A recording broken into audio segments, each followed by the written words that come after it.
Good evening and welcome to tonight's Men's Health webinar. Tonight, we have the privilege of hearing from Dr. Elizabeth Phillips. She's a men's health expert, a urologist, and truly passionate about men's health. She will discuss the signs, symptoms, and treatment options for erectile dysfunction.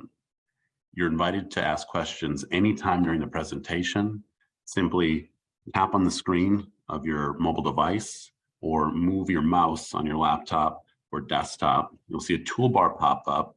Find the chat feature, click on that, type your questions in, hit submit, and again, we will get to those questions at the conclusion of the webinar.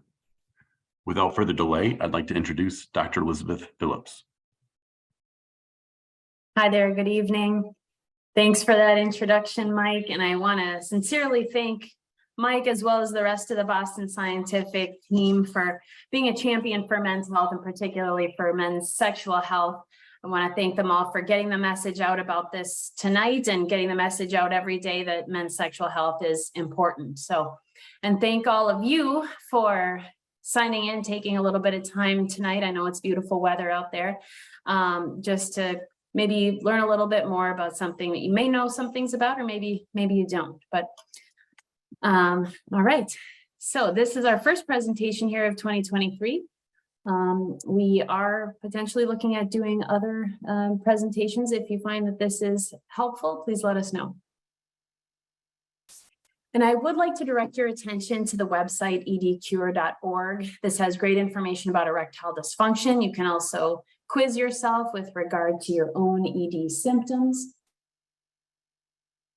And also a website specifically for those of you who might be dealing with urinary incontinence or leakage. This is fixincontinence.com. Again, there is a self-evaluation link, so you can evaluate the severity of your symptoms and bring that information in to discuss that with your doctor. I do want to introduce myself. My name is Dr. Elizabeth Phillips. I'm a urologist at CentraCare in St. Cloud. I've been there for about 8 years. I also do have an outreach clinic in Little Falls. For those of you who might not be familiar with medical education, I am fellowship trained, meaning I completed an additional training after my urology training completed in sexual dysfunction.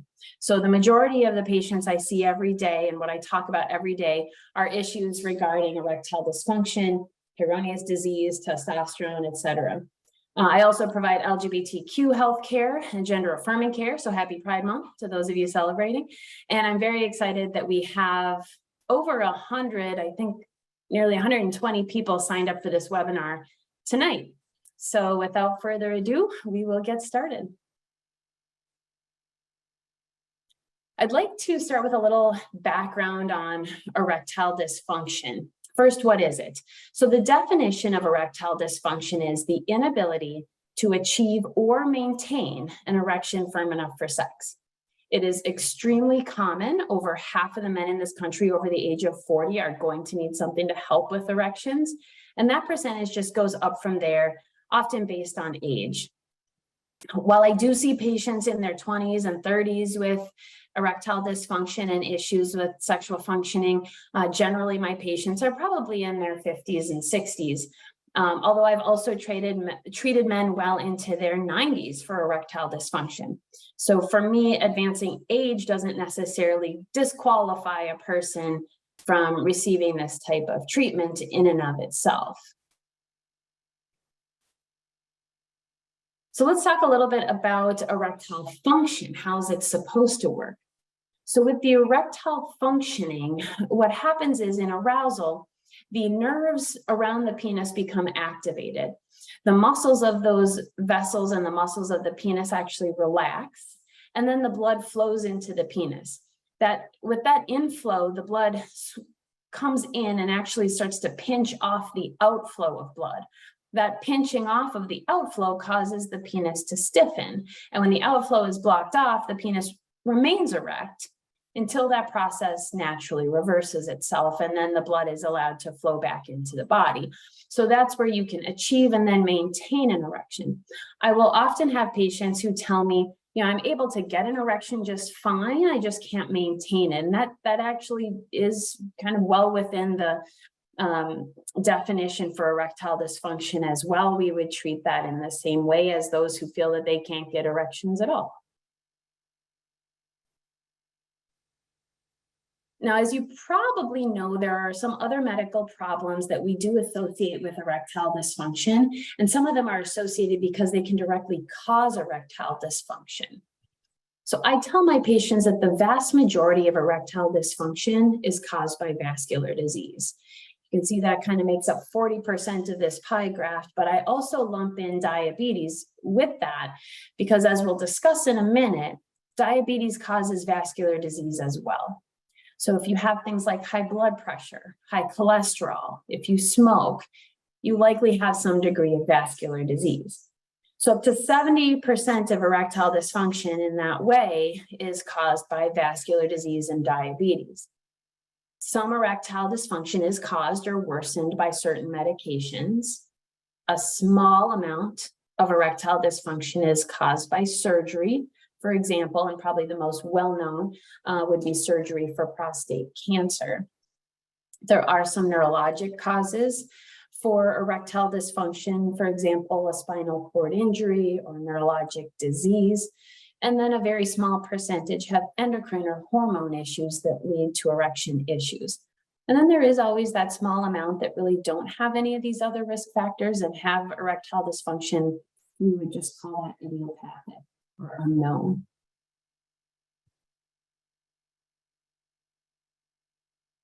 So talking a little bit more in detail about the association between diabetes and erectile dysfunction, you can see this census data. It's actually almost 10 years old. So I wanted to update this a little bit. Yesterday, I looked this up. As of 2019, the most complete census data that we have shows that actually about 19 million men in the US over the age of 18 now have diabetes. And very interestingly, to me anyway, almost 40% of Americans have prediabetes. It was also really interesting to me that there are a lot of people who actually have diabetes and have no idea. So up to 85% of patients who have prediabetes don't even know that they have it. So you can see in some patients, erectile dysfunction can be the presenting symptom for diabetes. That's something I always like to look at when I see patients for erectile dysfunction. I check to see if they've had that lab testing to look for that. And I have diagnosed diabetes, prediabetes in a variety of patients. So in patients with diabetes, they actually tend to be less responsive to the pills or the oral treatments. Some of you might be in that boat where you've tried the pills and they didn't necessarily work for you. In men with diabetes, your erectile dysfunction does tend to be more severe and associated with more of a decreased quality of life. I always tell my diabetes patients, unfortunately, diabetes is basically the #1 killer of erections. And it's really not a if you're going to get erectile dysfunction, it's sort of a when and how bad. But that being said, we've got plenty of options for treatment. And so it's definitely not a lost cause, even if you've tried the pills and they don't necessarily work.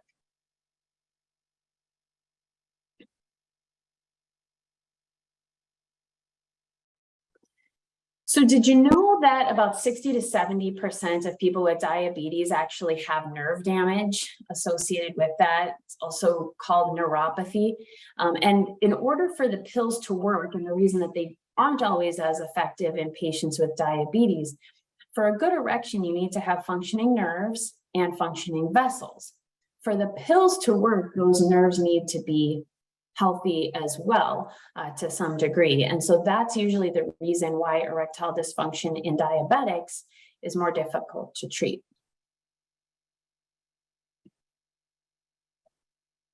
Some of the other factors that can increase or worsen erectile dysfunction in men with diabetes would be advancing age, so as they're getting older, how long they've had their diabetes, if they've had poor control of their diabetes, high sugars, high hemoglobin A1C, or if they have other vascular disease. In those patients, you may have more severe erectile dysfunction or have it present earlier in life.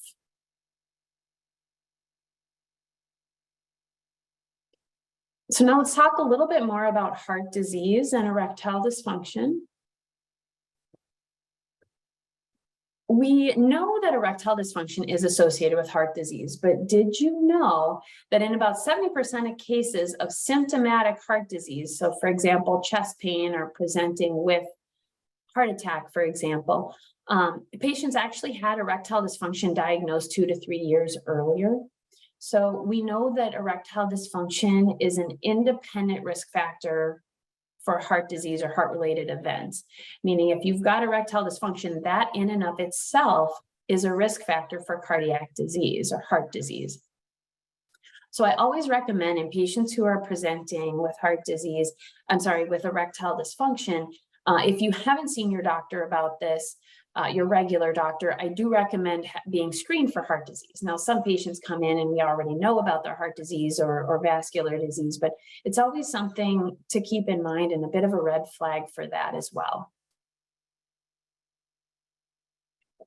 Now, why would that be? Why would erectile dysfunction come before heart disease?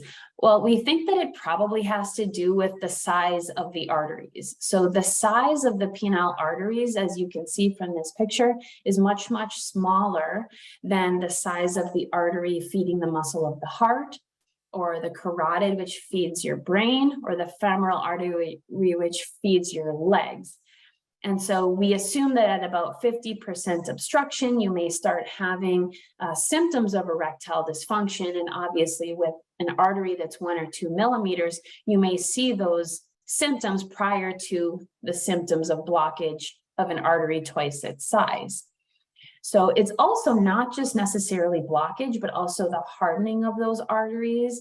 If those arteries can't stretch, the blood can't surge in. And then again, you're going to have issues with erectile dysfunction. It's sort of the same idea as when patients start to have chest pain with exertion. You know, you're asking those blood vessels to hold more blood and they just can't do it. So similar analogy. I tell my patients if it's good for your heart, it's good for your penis. So you can reduce your risk of both erectile dysfunction and heart disease, or at least stop things from progressing significantly with healthy lifestyle, regular exercise, weight loss, healthy diet. Quitting smoking certainly helps to improve your vascular health. Reducing stress and getting good sleep are also really important factors as well. So kind of the overall things that we all know are good in a healthy lifestyle actually can make a big difference with regard to your sexual health as well. So I do want to briefly talk a little bit about how prostate cancer treatment can affect erections. When we talk about prostate cancer treatment with surgery, what happens in that surgery is the prostate kind of sits between the bladder and the urethra. And to get that out, we have to move the nerves away from the prostate or cut them. And those are the nerves that sort of also innervate the penis. That can lead to issues with erectile dysfunction as well as incontinence. And even in what we call a nerve sparing surgery, those nerves still need to be pushed away. And anytime you push or move or jostle nerves, they don't necessarily work as well. There's also probably some vascular consequences of this as well. But that's kind of what we think of that is leading to the issues with erectile dysfunction, as well as potentially incontinence. So I tell my patients, your erections are definitely not going to get better after treatment for prostate cancer. And it's highly, highly likely that they will get worse. So like I mentioned, even with nerve sparing surgery, you can have erectile dysfunction. And unfortunately, you also don't necessarily avoid erectile dysfunction with radiation. So about 50% of guys are also going to have erection issues after radiation. But again, as we'll discuss, it is treatable. So it's unfortunate to me when patients come in and think that, all hope is lost because they have had prostate cancer and treatment for that prostate cancer. The best estimate for how your Erections will be after treatment is how they are before treatment. So if you have very good, strong erections before treatment, chances are you may have decent erections after, but you still may need something to help with erections. If you were having issues with erections at all beforehand, the chances are very good that you're going to need something, potentially medication like pills, but often something a little bit more than that after treatment. And then I do want to talk also briefly about Peyronie's disease. I see a ton of Peyronie's disease highly associated with erectile dysfunction. So Peyronie's disease, and some people, patient said today, are you talking about the carrot issue? I know that they've had some commercials with the curved fruit and vegetables, but Peyronie's disease is super common. I think at least 20% of men probably have this, probably more. You may not necessarily know that you have it. You may have a lump, a bump, or a curve in the penis. I see a lot of patients just for erectile dysfunction who tend to have what I refer to as a dorsal cord, so a thick cord kind of along the top of the penis, limits the stretch of the penis or elasticity, and that is also erectile dysfunction, even if it may not cause a deformity per se. Patients will complain of loss of length or feeling like the penis is kind of pulling back into their body, and all of that is fairly suggestive of Peyronie's disease. So, what it basically is a curve, or we call it a scar or plaque, that kind of goes along one side or more than one side of the penis of the erectile chambers. And that area then doesn't stretch. And if that area doesn't stretch while the rest of the penis does, you end up with a curve or deformity. Now that can also sometimes be painful. So pain and deformity are the two sort of hallmarks of Peyronie's disease. But there's also a great degree of bother, and you can actually measure a bother score, how much a patient is bothered or how much it impacts their life due to this curvature. Interestingly, that bother is not necessarily associated with or kind of dose dependent with that curve. So someone with a very mild curve may be very, very bothered by it. And so we do see that as well. It does tend to be a really bothersome disease for many. There are treatments for this. The treatments range from things that don't involve any medication or surgery at all, such as traction devices, to injections, which is, by the way, the only FDA-approved treatment for Peyronie's disease that's non-surgical, and then surgery. So the penile implant, for example, that we will discuss in a minute or two, is actually a treatment for both erectile dysfunction and Peyronie's disease. So when I see someone with both of these issues, this is something that we're going to talk about is, you know, is the implant really the right move for you, treating both of these issues at once? So at this point, I do want to take a moment and discuss this very heavily marketed area of treatment, shock or sound wave treatment, also called Gaines wave therapy. I get so many questions on this from patients coming in, as well as patients sending me a MyChart message, you know, is this worth it? I will start by saying this is an experimental or investigational treatment. The AUA and actually the SMSNA, which is the Sexual Medicine Society of North America, have both put out statements with regard to these therapies listed. So shockwave or Gaines wave treatment, the intracavernosal stem cell therapy, or platelet-rich plasma, which can also be referred to as the P-shot or the O-shot. They offer that also for women. All of these things are considered investigational. The statement by Sexual Medicine Society is that while we want to innovate, we want to find new therapies for issues like erectile dysfunction and Peyronie's disease, we should really be doing it in a research or science-based way.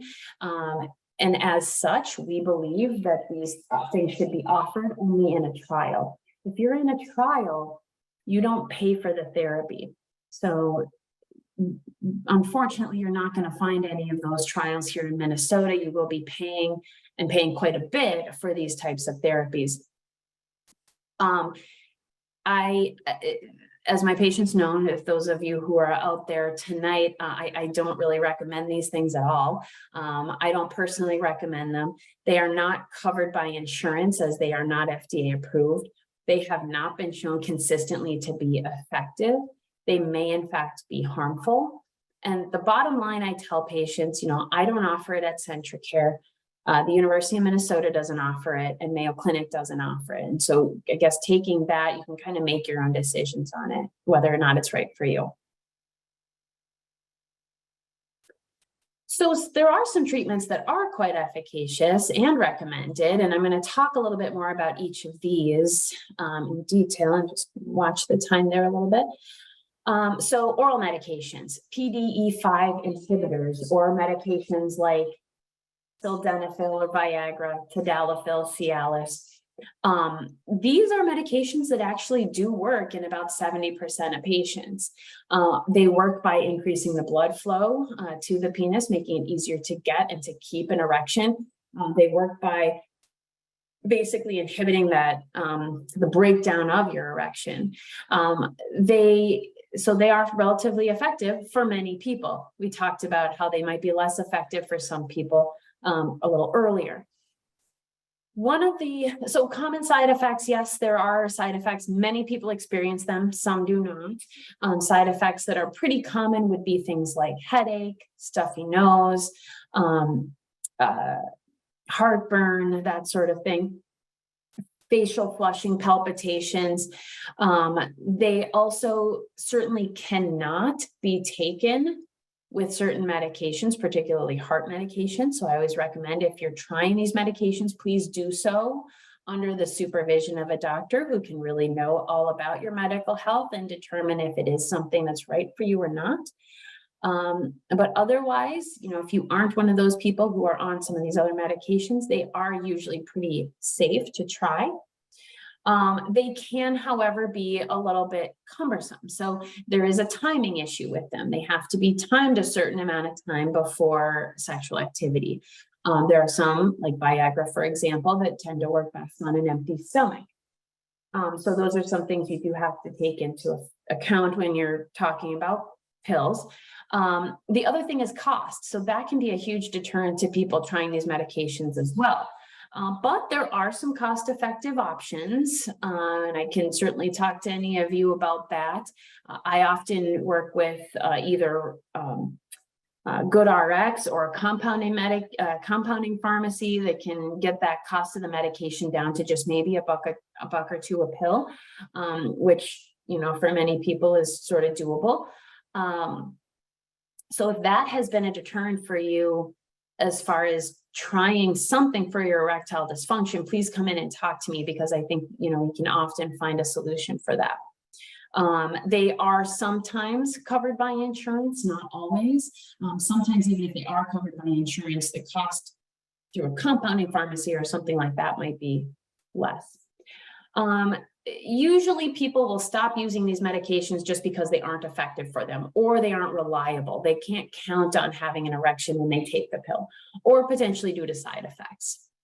So moving on, often where people will sort of gravitate after oral medications would be injection therapy. Now, this isn't the platelet-rich plasma or stem cell injections I mentioned before. This is intracavernosal injections of medication for erections. It has been around for a very, very long time, actually been around longer than Viagra. And it works basically by, again, increasing that blood flow to the penis. It's a tiny injection in the side of your penis. I tell people it doesn't hurt, and I think most people would agree. And it is quite effective. The effectiveness is actually much more effective than pills. So it does tend to be where people gravitate after that. It often will work also for diabetics. The most common side effects for this would be pain. So there's a small percentage of people who just have aching or burning pain in the penis with this, usually not pain from the injection itself, but from the actual medication. And the other thing we caution people about are erections that don't go away. So those can be some of the issues with that. People often will stop this or discontinue this particular therapy because, again, it's just not reliable. They aren't getting the erections that they want, potentially if they have pain, or just people who don't want to use needles or don't want to, carry around extra stuff with them if they're, planning to be sexually active at some place, that's not right at home. So there are a few considerations when it comes to injections as well. Now, the vacuum pump or the vacuum erection device is another option. So this is an option that doesn't involve medication or injections or surgery. It basically is just a cylinder that goes over the penis. You can see that in the photo or in the picture. And then with suction, it brings blood into the penis. And then you would slide the ring to the base of the penis to keep that blood in there. So that's how it works. The effectiveness of it is, maybe I'd say about 60, 70%. Common side effects for this would be the penis getting, I tell people it's kind of like if you put, a tight ring around your finger, your penis is going to get a little bit cold, maybe a little bit less sensation, a little bit discolored. You might get some bruising, particularly at the base of the penis, and you just might not have great erections. So the other thing about this is often, depending on the ring or the constriction band that you have at the base of the penis, it may block ejaculation, which is a bother for a lot of guys as well. The most common reasons for discontinuation for this, I would say, just not working well. It's just not giving a full erection good enough for sex. So the urethral suppository, I have to say, I'm not sure this is actually being produced right now. These suppositories, tiny little pellets that would be put into the urethra and then melt there. Basically, again, doing the same thing, pulling blood into that area. There are, however, gels that do the same thing, same medication in a gel form that I have prescribed. I don't prescribe it a lot. And the reason for that is, one, if pills aren't working for you, this is unlikely to work for you. The other thing is side effects. So there's often, men are complaining of burning or bleeding from the urethra because it's kind of irritating to the skin to the lining of your urethra, which is where it needs to be to work. And then, like I said, the reason for discontinuation is just that. I mean, often people just aren't getting good erections. It's not working for them, or they're having that pain, burning, bleeding that just isn't desirable when you're trying to have sex. So we'll move on to the penile implant. So how this works, and we have a little video of it in a slide or two. Basically, everything here is on the inside of the skin. So you don't see anything on the outside of the body. There are two cylinders, basically big balloons, that are put in the penis, and they're filled with water or saline. There is a pump in the scrotum that sits alongside, or actually between the testicles usually, and then a reservoir, which we put somewhere else, often alongside the bladder. That reservoir holds the water, and when you squeeze the pump, it moves out into the cylinders. When those cylinders start to inflate with water, they get hard, like when you're pumping up a car tire, and rigid, and then you get a good erection. When you don't want to have an erection, you push a button and that water cycles back, and then you have a flaccid penis again. So it's super effective. 98% of patients who've had this do report erections that are either satisfactory or excellent. And then as far as common side effects, well, these would kind of just be the perioperative side effects or complications. So things that would occur during or after surgery, that would be, common risks that we would associate with surgery. So things like pain afterwards. It's a very sensitive organ. You may have some pain, and, other risks that we would certainly talk about. And I have a slide on that as well. And then the other thing is that it's a machine, it's a device, so it can break. If it breaks, fortunately, that really doesn't pose a threat. The fluid may leak out and it doesn't work anymore, but that's not harmful to you. If it happens, it just needs to be replaced if we want it to work again. So there are actually a few different types of penile prosthesis. The one I just described is called the 3-piece inflatable penile prosthesis. It's the one pictured here on the far left. This is kind of what we consider to be the gold standard for penile implants. It is the one I implant most often. There are other reasons for implanting, for example, the 2-piece in the middle, which is basically just the cylinders and the pump without the reservoir. And there are reasons to place the malleable, which is the one on the far right, which basically are just sort of semi-rigid rods that bend. And you bend the penis up when you want to have sex, and you bend it down when you don't. There are reasons to place these things, and I've used all of them, but I usually will use the 3-piece inflatable penile prosthesis. It does tend to have the best rigidity and the best flaccidity, or resuming a normal, not erect penis. So it kind of depends on a patient's situation, what might be best for them.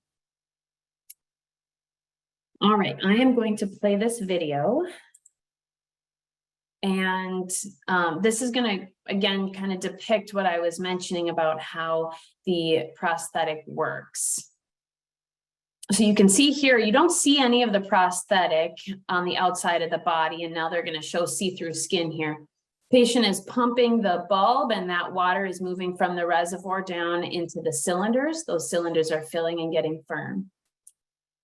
Now he's going to shift and push the deflate button on the same pump, and that water cycles back up into the reservoir. The penis then gets soft and flaccid again. So that's how it works. All right, so expectations for the surgery. It is a surgery, okay?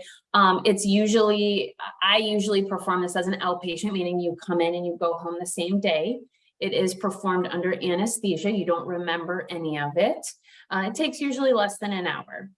There is a small incision, so a small cut sort of at the top of the scrotum. And generally all of those pieces can be placed through that small incision. Usually people can get back to light activity after a few days to a week. I don't let people have sex until 6 weeks after the implant. That's when I'll teach you how to use it. Now, unlike some of the other treatments we talked about, like pills or even the injections that often aren't covered well by insurance, usually insurance will cover the prosthesis. So, and also incontinence treatment is often covered by insurance as well. That does typically include Medicare plans. So in Minnesota, this does tend to be pretty well covered. I do always recommend that my patients talk to their insurance so there aren't any surprises, but it's very, very rare that we have denials on surgery. And so as I was mentioning, the benefits, so the patient satisfaction for penile implants is really quite high. And we are super fortunate to have Ed, one of our patient champions, on tonight. And you're going to hear from him as well when I stop talking. So you can actually get someone's firsthand experience of what is it like to have an implant. We've done a ton of research and a ton of innovation as far as reducing risk of infection, and that infection risk is quite low. Again, it's typically covered by insurance and Medicare.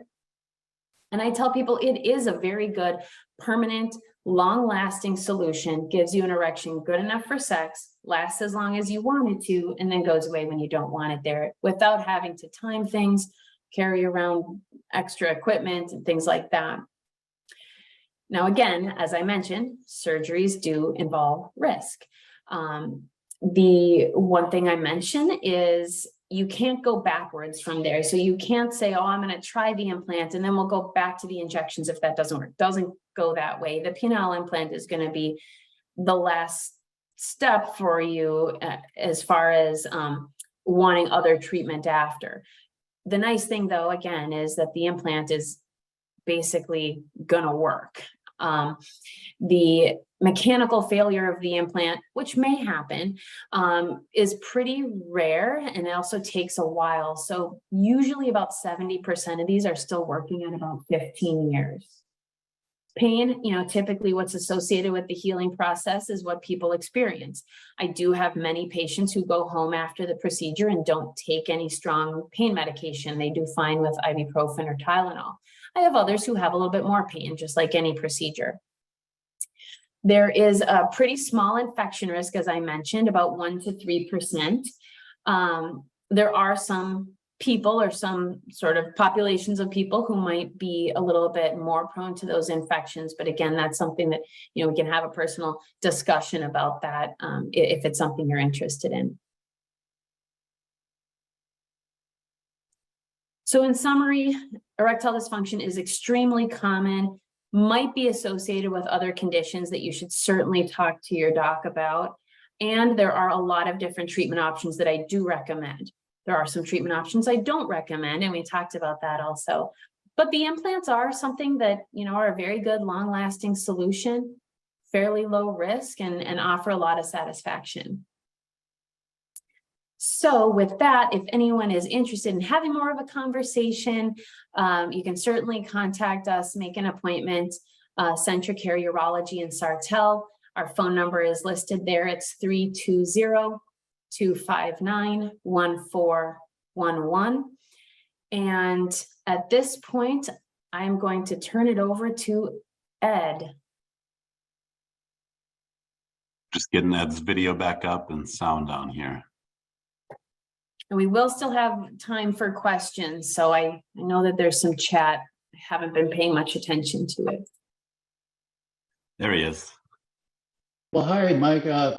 And thank you, Dr. Phillips, for inviting me to present here. I can't wait to tell my story. When I, of course, had this surgery, I just was overwhelmed. I said, I've got to tell this to somebody. And I got the opportunity to do that. So my story is unlike many others. I'm not diabetic. I thank the Lord that I don't have any kind of cancer, prostate cancer as such. I've had some biopsies, but so far everything's been great. So at the age of about 50, I started noticing erectile dysfunction issues. And that's why my name is easy to remember, ED, Ed. Erectile dysfunction, yes. Anyway, I'm a retired optometrist. For 46 years, I took case histories, and I don't think but 3 or 4 times any patient ever revealed that they had any kind of treatment for erectile dysfunction other than probably the oral medication. And even after, taking case histories, I was not aware of any kind of a penile implant. I've went to 2 or 3 urologists. It was never mentioned. In fact, the only thing I got was a prescription for Viagra and said, here, try this, and walked out of the office. And so I didn't know anything about having an empty stomach or anything. Anyway, the medication worked for a while, and over the time, it slowly worked less. And the side effects were very bothersome, the flushing, the headaches. And I did the injections. There's no pain involved in those injections, but it's kind of a mood stopper to say, excuse me, I'm going to stick a needle in my penis. I'll be back in 5 minutes or 10 minutes if the bleeding stops. And anyway, that sort of ruled that out. On a web page, I finally read about the Boston Scientific treatment of the 3-piece penile implant, the 700, and I decided to visit someone who does those surgeries. And I told my wife, I said, I'll never have this done, but I'd like to hear the story. So I did hear the story and was just overwhelmed. And we were on our way home, and I said, I want to do this. I mean, intimacy is an important thing in my life, and I'm sure everyone else's. We get treatment for being unable to walk or being able to talk or anything. Certainly, why not be treated for something as important as intimacy? And if it's not important, probably most all of us who are listening and watching this wouldn't be here without an erection. And so anyway, I had the surgery done on the 30th of April, 2015. And 6 weeks later, on June the 20th, we took a tour to a cruise to Alaska.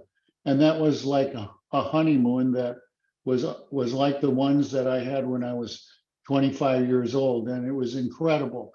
I could not believe it. And I just wish that I had it done 10 years earlier, before all this oral medication, which, you talk about not being able to go back. There was nothing to go back to. It wasn't working. And it was about ready to call all that stuff just quits.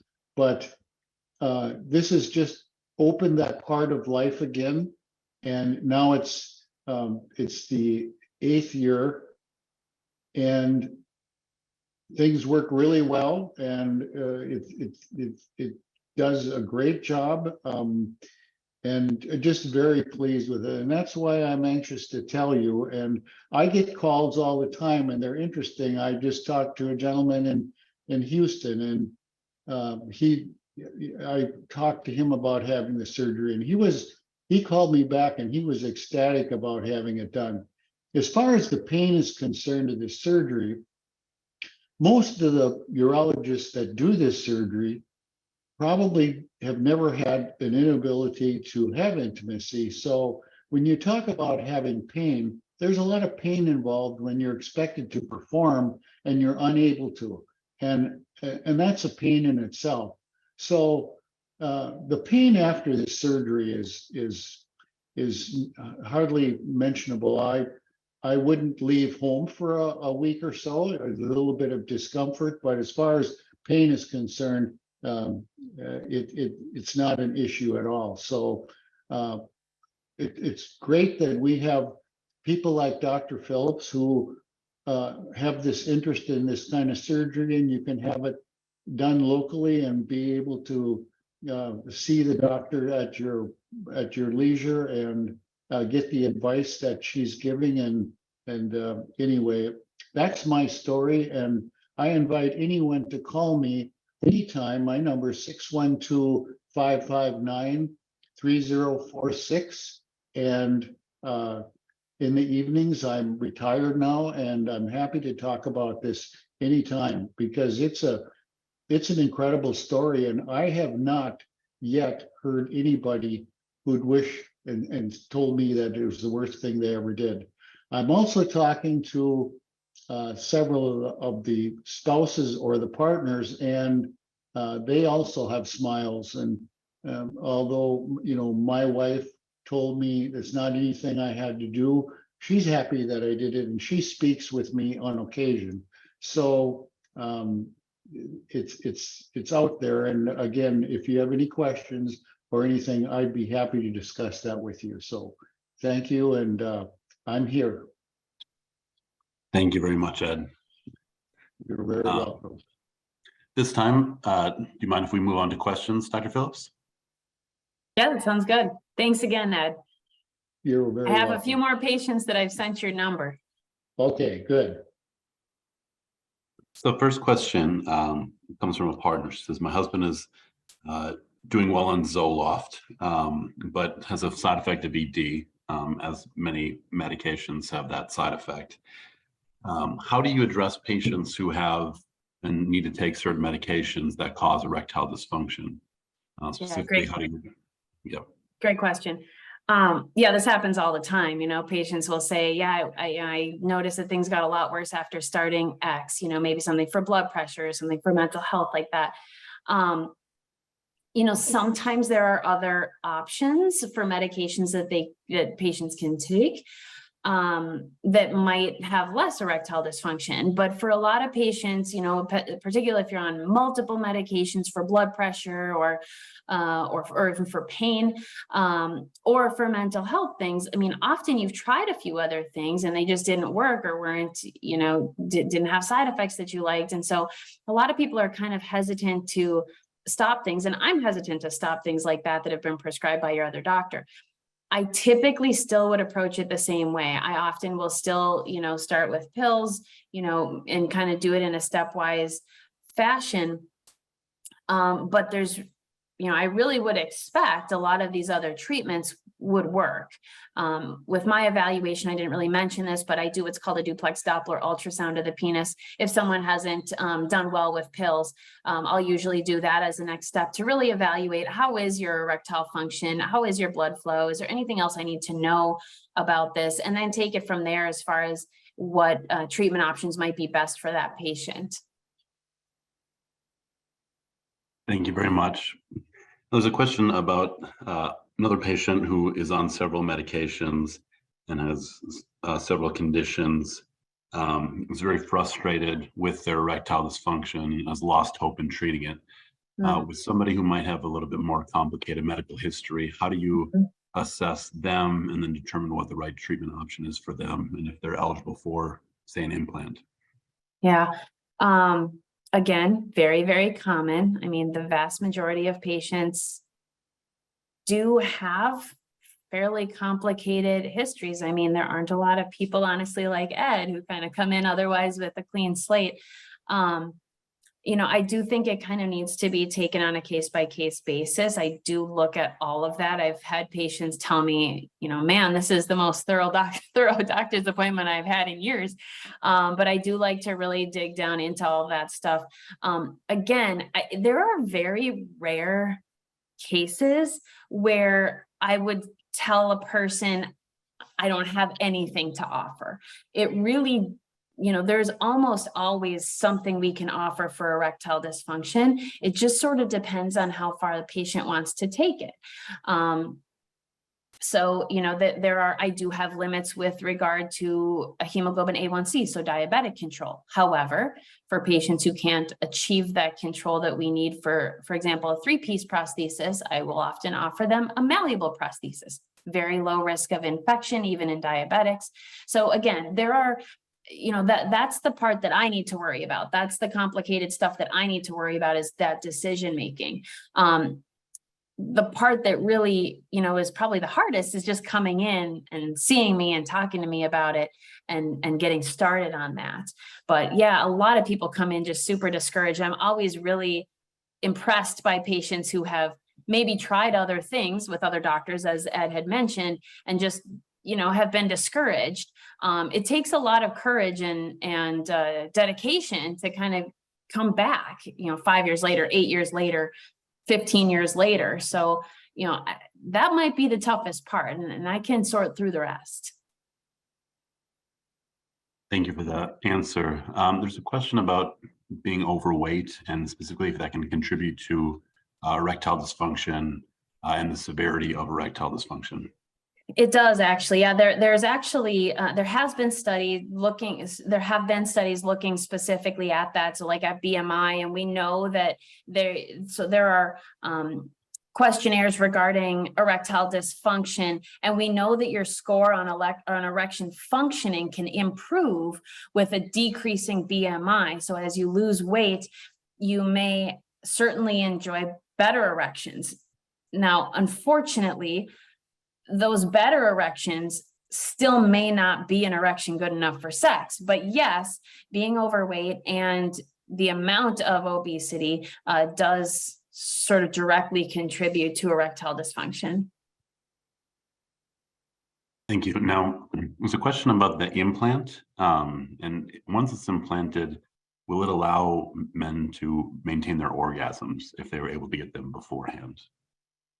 Yes. There shouldn't be any disruption of that. I can maybe speak to that as well. Okay. So we've got a question also about some kind of adjunct treatment options.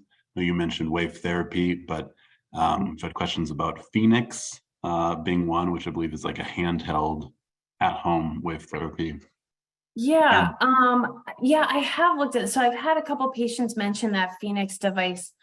You buy it online. Yeah, I'm going to be quite honest with you and say I would have no faith really that would work.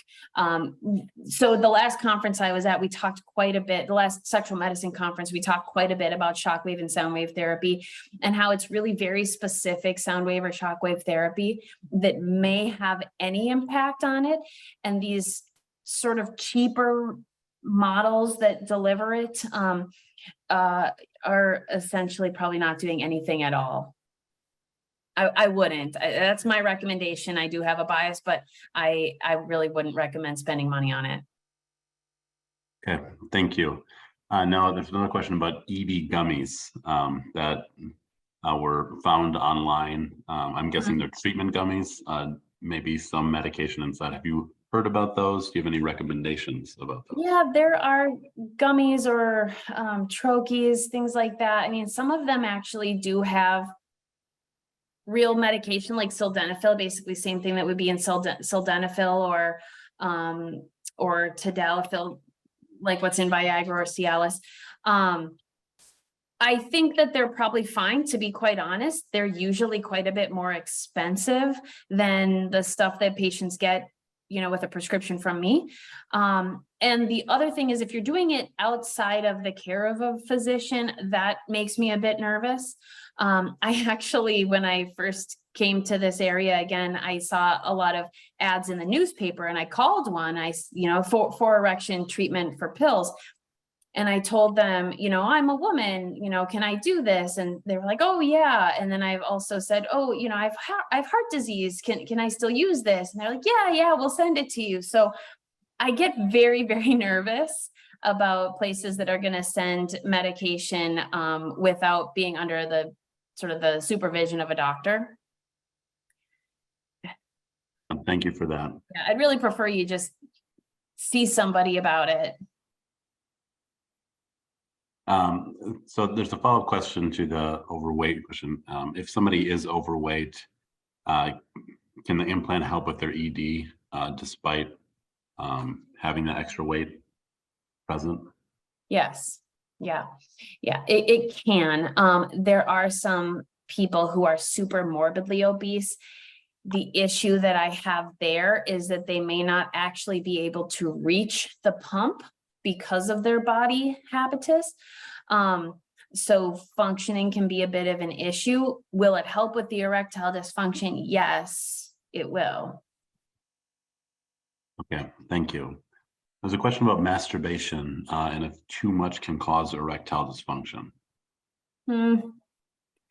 I would say the only way would be if, like with a penile fracture or something like that. I mean, with sort of run-of-the-mill masturbation, no, that's not going to cause erectile dysfunction. Okay. Now, can neuropathy cause erectile dysfunction? Absolutely. Yep, absolutely. Yeah, we see it with neurologic disease. We see it with diabetes. So yes. And so for patients who are diabetic on dialysis, and I think this goes back to just some of the more complicated medical histories, is it safe to say that in order for you to treat them with something, you've got to do an assessment, but how do you determine if somebody's eligible for a surgery? Well, part of it is whether or not their doctor says that they're safe for surgery. Again, I mentioned the malleable device. That can be placed fairly quickly with a very low infection rate. And I have done that for patients who are quite ill. Patients who, again, have very badly controlled diabetes, patients who may, be on dialysis. It can be done. I mean, we have to talk about really your operative risk. So more or less the risk of anesthesia. Are you healthy enough to have anesthesia? While those procedures could be done even with local anesthesia, I don't do that. But really, if you're safe enough for anesthesia, we can usually make something work. It may not be the Cadillac, the 3-piece prosthesis, but often can make something work. Thank you. There's a question about axionic therapy, and I'll be honest, do not know what that is, for addressing urinary tract issues. Okay. This person's I'm wondering wondering, I wonder if it's axonics. Oh, yep, that's it. Yes, axonic. So for urinary tract issues. So axonics makes a sacral neuromodulator, similar to the Medtronic InterStim device, which is can be used for overactive bladder, can be used for urinary retention. It's a good device. I recommend it. I'm not sure exactly what urinary symptoms you're referring to, but if it's axonics, which is FDA approved for urinary symptoms, yeah, that device is legit. Well, so they're specifically wondering if it could also help with their erectile dysfunction. That there is no research to support. I doubt it. And then But there's a that might question be about, something for you guys to look into at Boston Scientific. yeah, we'll do that. I'll take note of that. Then another question is Red Boost. If you've heard of taking that for ED, and secondary question of if it interferes with AFib or could cause strokes. Oof. Okay. Red Boost. Well, I'm just Googling it. This is also what I do in clinic when someone mentions something that I haven't. Okay. Red Boost. So I will tell you, very honestly, that I have a bias, and that bias is more or less against most supplements.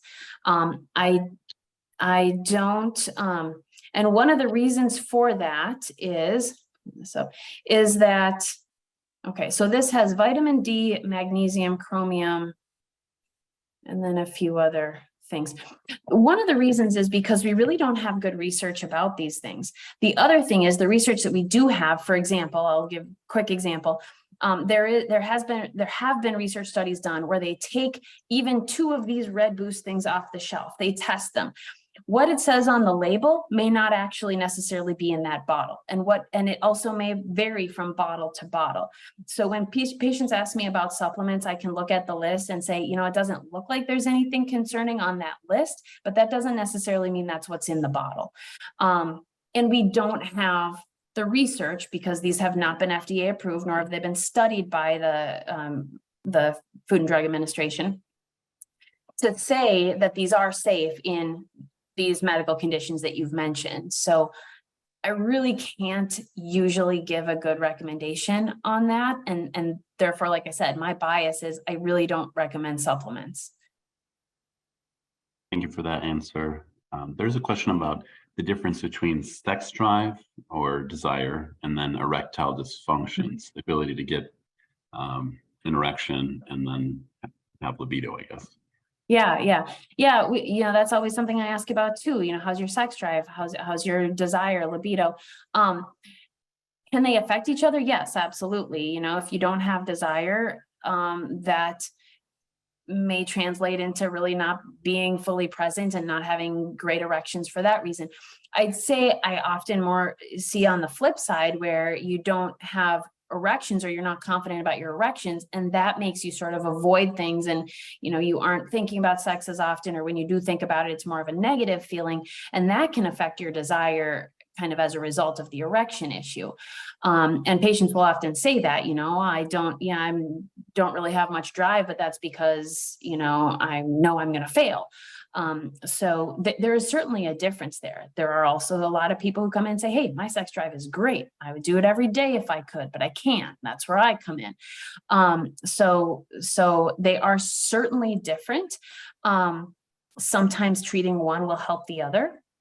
When people mention to me issues with sex drive or desire, I do often check testosterone. I don't check that in every single patient who has erectile dysfunction because that's just often not the root cause of the issue. But sex drive, desire tends to suggest to me that it might be something more hormonal, particularly if erections are great. So they're different, they're evaluated differently, but they can affect each other, if that helps. And are there treatment options for both? Yes. Okay, perfect.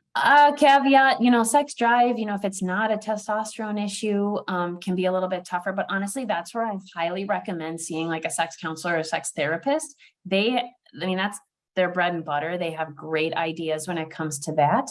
And you can find them at asect.org, AASECT.org. Thank you very much. Looks like that the end of our questions. So I'll put a last call in for questions from those in attendance. And while we're waiting for that, again, what is the best way to get a hold of you, Dr. Phillips, if somebody wants to see you? Yeah, so best way would be calling the clinic.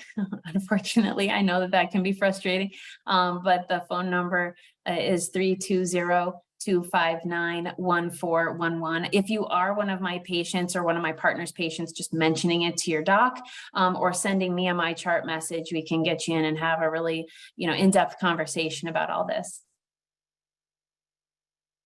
Thank you. And there's no further questions. So I will open the floor for last comments from you and Ed both before wrapping things up. So I just want to thank you again, Mike, and thank Boston Scientific for getting the word out. And Ed, I cannot be more thankful again for you showing up for one of these with me. It's always great to hear your side of the story. Thank you. Thank you. It's a pleasure too. And I love to hear you talk about that. And your enthusiasm it spreads, and the patients get that too, and they see that when they come to visit you, I'm sure. Thank you. And I want to thank you both. You were both wonderful presenters, passionate about the space. Thank you. And thank everyone for attending. This concludes tonight's Men's Health webinar. I hope you will follow up with Dr. Phillips.